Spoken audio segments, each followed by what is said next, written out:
All right, we're here with Roscoe Sweeney, Franklin Pierce alum, and now the assistant coach with the men's ice hockey team. Roscoe, first of all, welcome back to Rindge. Yeah, thank you. It actually does feel good to be back. I put a lot of time into this place, and it feels good to come back and be on the other end of things. All right, now your senior year here was 2012-13. What have you been up to with the year in between?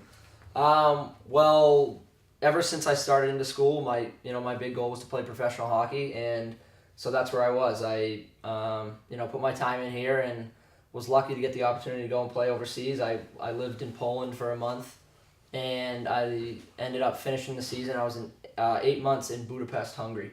All right. Talk to us a little bit about that experience. What was different over there about playing hockey over there instead of over here?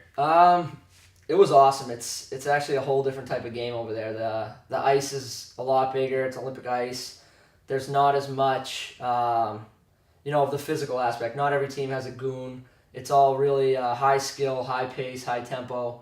As far as off the ice went, it was pretty big transition for me. It was tough the first few months. I was, completely out of my comfort zone, and it was a tough transition in that aspect. But just like anything, you get used to it and you adapt. And I ended up meeting some great people, and I had an awesome experience over there. All right. What's the breakdown of the teams like in the league you were in? Is it a lot of kids like you coming over from the States? Is it a mix of both you guys and people from that area, or were you one of the only Americans over there? Well, so the league in Hungary there was 4 Hungarian teams, there was 2 Romanian teams, and a Slovakian team.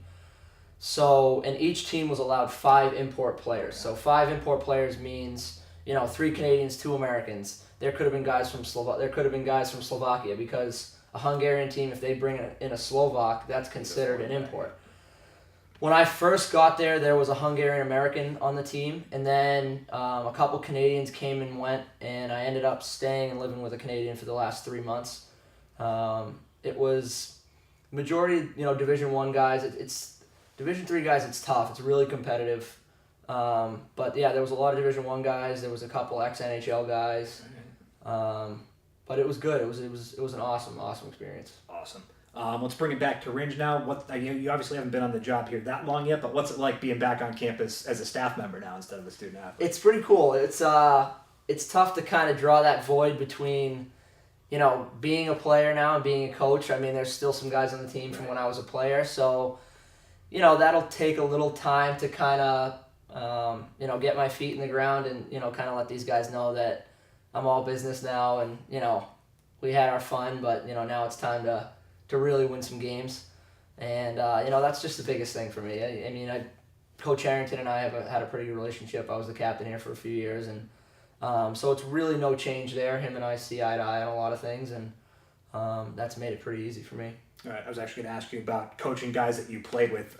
Anybody giving you a hard time, or are they just kind of like you were their captain anyway, so you were already a leader? Is it just kind of rolled over into being a coach? It hasn't been tough, I don't think, on the guys. They I've always tried to lead the team and kind of involve everybody and make myself feel or make them feel that everybody has their role, everybody needs to chip in, and that's kind of really it's been an easy transition in that case. I hope moving forward we can really start turning around and getting things going positively. All right. I haven't met the Shoes team yet. I know there's a lot of new faces from what I've heard. What are your first impressions of them as you guys start up your kind of off-season workouts? Surprisingly, they're actually, they're really coming into their own. They're, they look like leaders out there. They're in great shape. They're pushing the pace with the older guys. They really seem like they want to be there.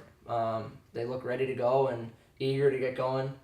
And I'm excited. Excellent.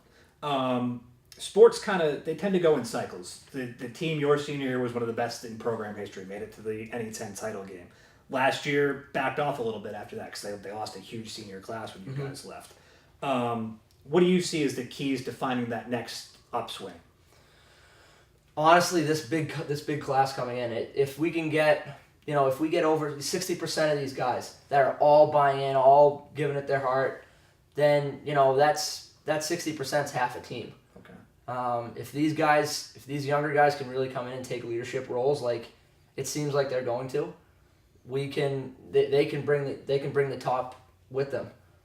Because if you can get half a team that is there and ready to go and excited, full of energy, that stuff's contagious. Right. If you get a few guys like that, the rest of the team's going to feed off of it, Yeah, too. absolutely.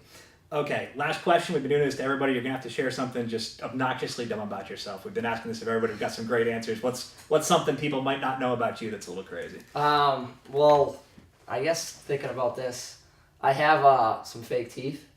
So I've kind of always, I've shocked some people, and I'll just kind of be talking to them, and I can kind of flip them out of my mouth, and it's always like, what just happened to this guy? So, I kind of use that to my advantage as, kind of lighten the moods and stuff, and,